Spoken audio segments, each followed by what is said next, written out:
Мир не замечает, когда теряет что-то маленькое. Под пологом Амазонии исчезновение – это естественная форма существования. Мы привыкли думать, что свет – это безопасность, что открытое пространство дает нам контроль. Но здесь, где кроны деревьев смыкаются в бесконечный изумрудный свод, солнечные лучи – лишь инструмент обмана. Прямо сейчас на листе монстра сидела древесная лягушка. Ее кожа сияла оранжевым лаком, вызывающим и дерзким. Одно мгновение – и лист пуст. Вы не услышали всплеска, не увидели тени и не почувствовали движения воздуха. Лес даже не вздрогнул. Жизнь просто потекла дальше, не сбавляя ритма. Смерть здесь не является событием, она фон, на котором пишется все остальное. И пока мы пытаемся осознать пустоту на месте этого листа, амазонка уже сделала следующий вдох. Утро здесь не наступает в нашем привычном понимании. Оно не приходит извне. Оно медленно просачивается сквозь тысячи слоев зелени, тяжелое, влажное и липкое. Туман, окутывающий стволы гиганты, кажется плотным, почти твердым. Это не просто испарение воды.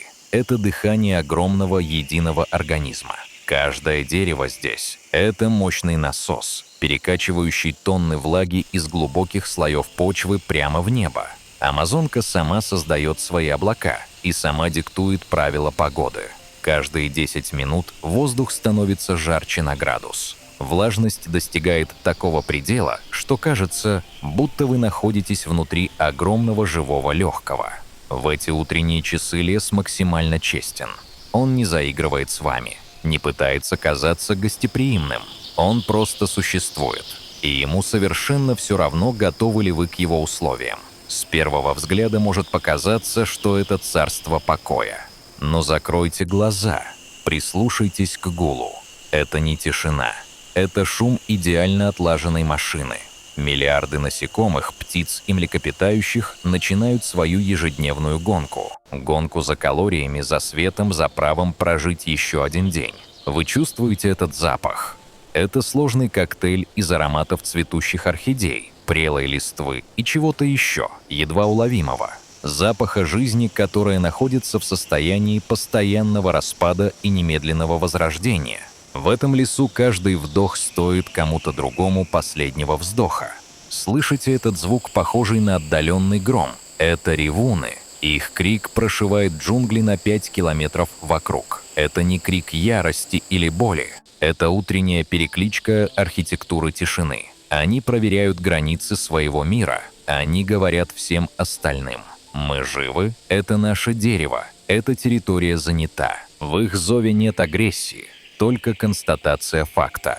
Но в этом хоре есть одна деталь, которую почти никто не замечает. Утренний шум амазонки – это на самом деле шум коллективного страха. Птицы кричат не от радости.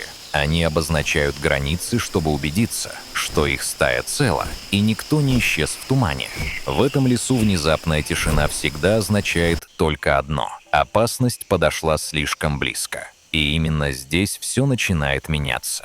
Постепенно в этот многоголосый хор вплетается новая тревожная нотка. Где-то наверху замолкают цикады. Совсем рядом хрустнула ветка под чьим-то весом. Ритм жизни здесь задается не часами, а внимательностью. Если вы слышите тишину, значит, за вами уже наблюдают. Чтобы понять амазонку, нужно перестать смотреть вперед. Нужно научиться видеть вертикально. Это огромный многоэтажный город высотой в 50 метров, где обитатели разных уровней могут никогда не встретиться друг с другом. На самом верху, в кронах, которые называют канопи, жизнь напоминает вечный праздник под палящим солнцем. Это живая крыша мира. Здесь сосредоточено 80% всего живого. Здесь зреют плоды, цветут орхидеи и дует единственный в этих краях свежий ветер. Это мир скоростей и ярких красок. Попугаи-ара пролетают над зеленым океаном. Их перья вспыхивают неоновым светом. Они самаи, настоящие кочевники, способные преодолеть десятки километров ради одного единственного дерева, которое решило зацвести именно сегодня. С первого взгляда это кажется раем, но взгляните на их клювы. Этот инструмент с легкостью дробит самые твердые орехи, с которыми не справится даже человек с молотком. В Амазонии красота никогда не бывает беспомощной. Она всегда идет под руку с силой. Если ты не можешь спрятаться, ты должен быть вооружен. Капуцины превращают это правило в искусство. Это интеллектуалы леса. С первого взгляда их жизнь — это бесконечная игра и суета. Они прыгают, шумят, ссорятся. Но присмотритесь к их поведению. Они никогда не двигаются в одиночку и никогда не теряют бдительности. Пока группа кормится, один из них всегда сидит выше всех. Он не ест, он смотрит в небо, в это ослепительно-синее небо, которое кажется таким мирным и безопасным. Почти никто не замечает, как меняется ритм леса, когда в этой синеве появляется крошечная точка. Это гарпия, самая мощная птица планеты. Ее когти длиннее, чем лапа медведя-гризли, а хватка способна переломить хребет взрослой обезьяне. Она не кружит в небе, высматривая добычу, как это делают стервятники. Она охотится внутри леса. Она маневрирует между ветвями на скорости 80 км в час, используя свои огромные крылья как идеальные рули. И в этот момент все меняется. Веселый гомон капуцинов исчезает. Лес погружается в звенящую, абсолютную неподвижность. Это не просто отсутствие звука, это коллективная задержка дыхания. Тысячи глаз следят за движением одной тени. И как только гарпия пролетает мимо, жизнь взрывается с новой силой, словно ничего не произошло. Но один из обитателей крон сегодня уже не вернется к трапезе. Лес не заметил потери. Он просто продолжил переваривать сам себя. Спускаясь ниже, мы попадаем в мир теней. Это средний ярус леса, где солнечного света уже в половину меньше. Здесь нет ветра. Воздух кажется застоявшимся и тяжелым. Здесь выживают мастера терпения. Видите этот странный нарост на горизонтальной ветке? Он покрыт зеленоватым мхом и неподвижен уже несколько часов. С первого взгляда это кажется частью дерева. Но у этой части дерева есть глаза. Ленивец – самое недопонятое существо этих мест. Мы привыкли называть его медленным, но в мире, где любое резкое движение – это сигнал для убийцы, ленивец выбрал самую сложную и эффективную тактику. Он стал невидимкой. В его шерсти живут целые колонии водорослей и насекомых. Он пахнет лесом. Он движется со скоростью роста самой лианы. Для ягуара, чей глаз настроен на поиск движения, ленивца просто не существует. Он – часть ландшафта, живая ветка. Неподвижность здесь – высшая форма маскировки. Но у этой медали есть обратная сторона. Если тебя все-таки заметили, тебе некуда бежать. Почти никто не задумывается, насколько напряженным может быть это ожидание для существа, которое не может защитить себя силой. Ложное ощущение безопасности – вот главный товар, который продает дневная амазонка. Когда мимо пролетает бабочка Марфо, вспыхивая ярко-синим атласом, вы невольно следите за ней взглядом. И именно в этот момент вы теряете из виду то, что действительно важно. В этом лесу все не то, чем кажется. Яркий цвет – это почти всегда предупреждение о смертельном яде. Полная тишина – это скрытая угроза. А любое движение – это огромный риск. Все обитатели этого мира видят друг друга, но никто не показывает своих истинных намерений до последней секунды. Мы думаем, что свет дня дает нам ясность, но здесь он ослепляет не хуже тьмы. Река – это главная артерия этого организма и его самая опасная ловушка. Здесь вертикальный мир леса встречается с горизонтальным миром воды, и правила игры снова меняются. На берегу, среди илистых отмелей, жизнь кажется более предсказуемой и открытой. Капибары, самые крупные грызуны на планете, греются на солнце. Они выглядят расслабленными, почти домашними. Но посмотрите на их положение. Они никогда не отходят от воды дальше, чем на пару прыжков.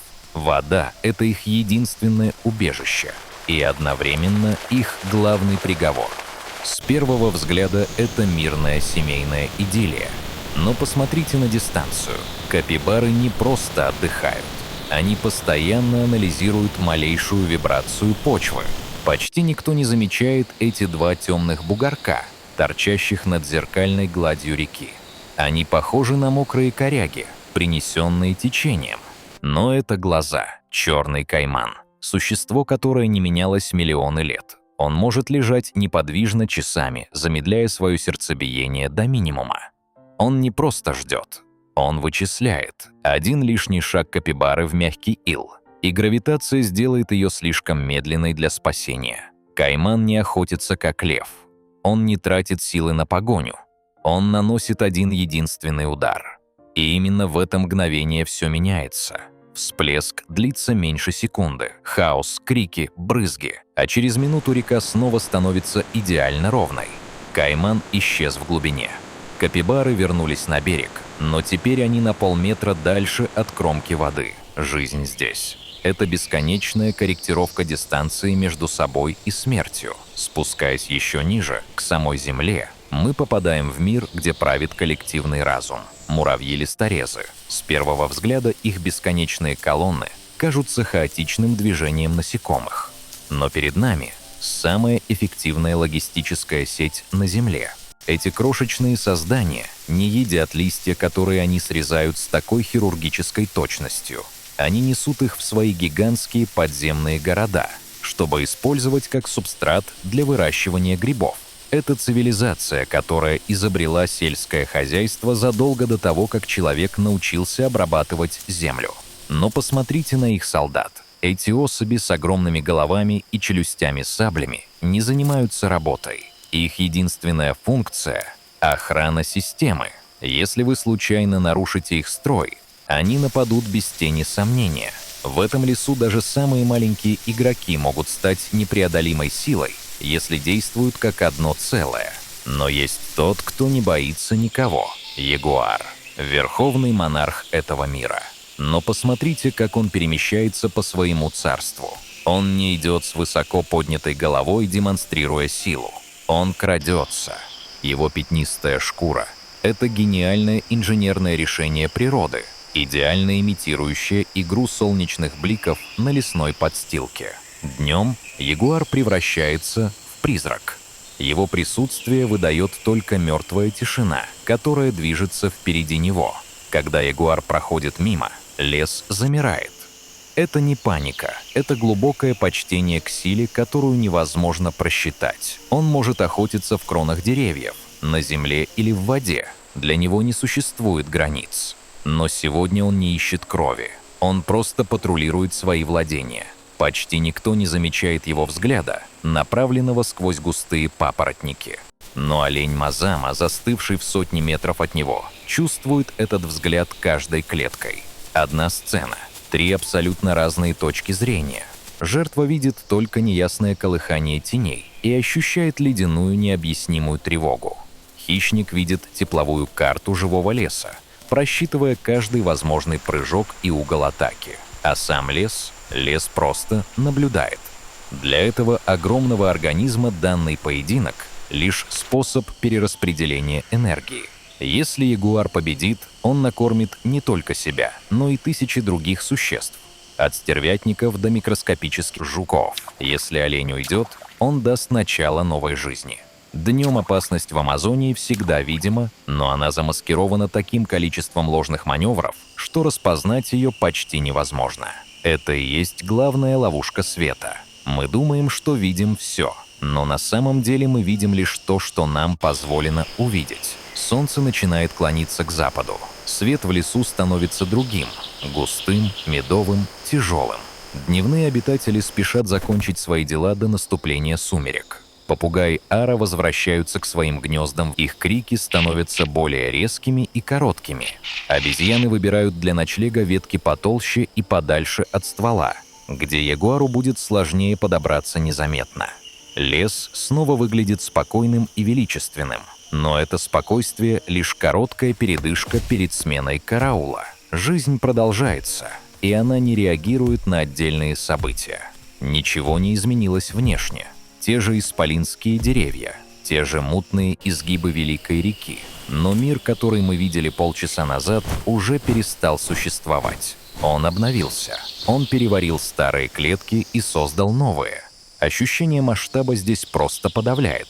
Это система, которая оттачивалась миллионы лет в условиях жесточайшей конкуренции. Мы смотрим на Амазонку и видим дикую природу. Но это не хаос, это высшая форма порядка. Порядок, в котором каждое существо занимает строго отведенное ему место и выполняет свою функцию в этом вечном двигателе. Мягкий вывод напрашивается сам собой. Днем вы видите больше ярких цветов и движений, но понимаете ли вы суть происходящего? Днем Амазонка показывает вам свой фасад. Она ослепляет вас своим великолепием, чтобы скрыть свои истинные намерения и внутренние механизмы. С первого взгляда кажется, что мы разгадали многие ее тайны. Мы изучили повадки животных, мы нанесли ее притоки на цифровые карты. Но стоит Солнцу коснуться горизонта, как все наши знания теряют смысл. Дневной мир начинает закрывать свои двери. Он прячет своих героев в густые тени, в глубокие норы. Те, кто был на виду, бесследно исчезают, а те, кто скрывался, готовятся к своему выходу. Днем ты видишь больше, но понимаешь меньше, потому что истинная суть этого леса не в том, что происходит на свету, а в тех невидимых нитях, которые связывают этот ослепительный свет с наступающей тьмой. Последний луч солнца гаснет, и лес мгновенно окрашивается в глубокий темно-синий цвет. Звуки дневных птиц сменяются нарастающим низким гулом ночных насекомых. Жизнь не замирает ни на секунду, она просто меняет свою маску. Дневные призраки уходят на покой, оставляя сцену для тех, кто воспринимает мир совершенно иначе. Лес снова выглядит спокойным. Но мы уже знаем, что это ложь. Это система, которая никогда не берет паузу на отдых. Днем она учит нас предельной внимательности. Она учит нас тому, что скрытая угроза всегда находится рядом, прямо перед нашими глазами, в самом ярком пятне солнечного света. И это знание — единственный способ дожить до следующего рассвета. Амазонка. 2 мира. И первый из них только что передал эстафету второму. Этот лес никогда не прощает ошибок, но он щедро вознаграждает тех, кто научился смотреть сквозь очевидное. Мы вернемся сюда снова, когда свет вернется на эти берега. Но сейчас пришло время закрыть глаза и просто слушать. Потому что в Амазонии слух всегда оказывается честнее зрения. Ничего не изменилось. Жизнь продолжается. Почти никто не заметил, как закончился этот день. Но каждый, кто здесь остался, стал немного мудрее. Или просто немного удачливее. Если мы снова вернемся к реке, то увидим, как течение выносит на берег обломок старого дерева. На нем сидит стрекоза. Ее крылья переливаются в последних лучах заходящего солнца. Но есть одна важная деталь, которую мы упустили из виду. Посмотрите на воду. Она кажется неподвижной, но под этой поверхностью скрыта такая плотность жизни, что земля по сравнению с ней кажется пустыней. Рыбы, которые охотятся на падающих насекомых, прыгая вертикально вверх. Кайманы, которые регулируют численность этих рыб. Это не просто пищевая цепь, это тончайший ювелирный баланс. И именно здесь все меняется. С первого взгляда кажется, что река — это граница, разделяющая один лес от другого. Но на самом деле она их соединяет в единое целое. Она — кровь этого гигантского организма.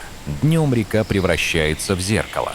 Она отражает небо, ослепляя хищников сверху и надежно скрывая тех, кто затаился внизу. Это ложное ощущение безопасности работает в обе стороны. Птица, пикирующая за добычей, может сама мгновенно стать обедом для того, кого она не увидела из-за бликов. В Амазонии свет — это прежде всего инструмент обмана. И чем ярче светит солнце, тем гуще и опаснее становятся тени. Тени, в которых прячется истинная история этого дня. Мы видели, как движется этот мир, но поняли ли мы его до конца? Днем ты действительно видишь больше, но понимаешь меньше, потому что истина скрыта не в форме существ, а в их взаимодействии друг с другом. В том, как лягушка всем телом чувствует приближение тени. В том, как ленивец идеально сливается с фактурой коры. В том, как ягуар уважает тишину леса. Лес снова выглядит спокойным. Жизнь продолжается. Ничего не изменилось. И это самое удивительное достижение природы — сохранить этот безупречный порядок в мире, где абсолютно каждый хочет тебя съесть. Дневная Амазония прощается с нами, но ее эхо будет звучать под этими сводами вечно. Мы часто ищем глубокий смысл в чем-то великом, забывая о малом. Но здесь, в тени гигантских деревьев, малого просто не существует. Каждое движение, каждый едва слышный звук — это часть грандиозного замысла, который мы только начинаем осознавать. Посмотрите на эти листья. Они кажутся нам просто фоном, просто зеленью, но каждый из них — это сложнейший завод по переработке углерода и дом для тысяч микроорганизмов.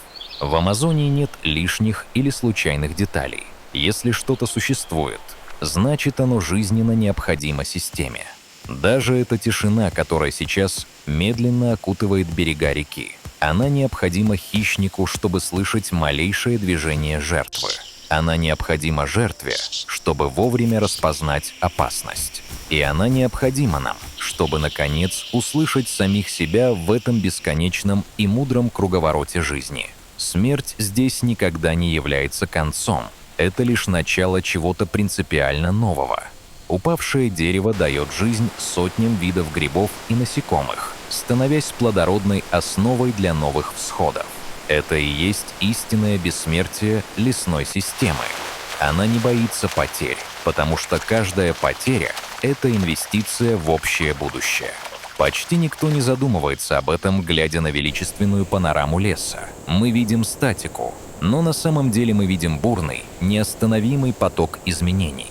Каждую секунду в Амазонии меняются тысячи судеб, и это движение — самое стабильное и надежное, что есть в этом мире.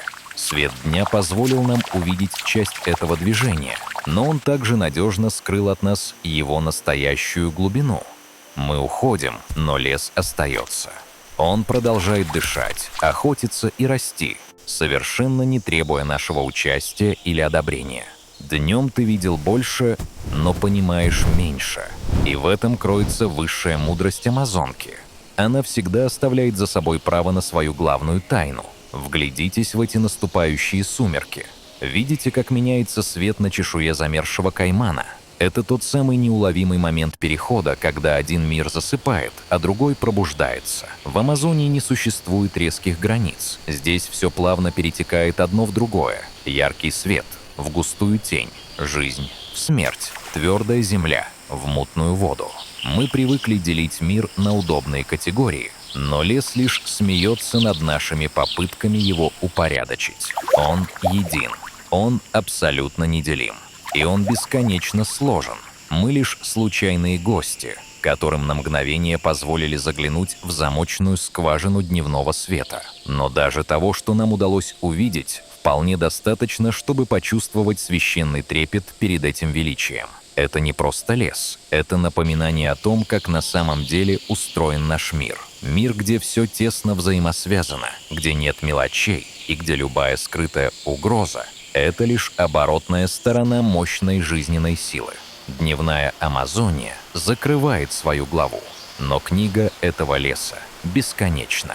Почти никто не уходит отсюда прежним, потому что лес умеет менять людей, напоминая им об их корнях, о древних инстинктах и о том, что мы тоже часть этого великого круговорота. Амазонка никогда не спешит. Она знает, что ее время бесконечно.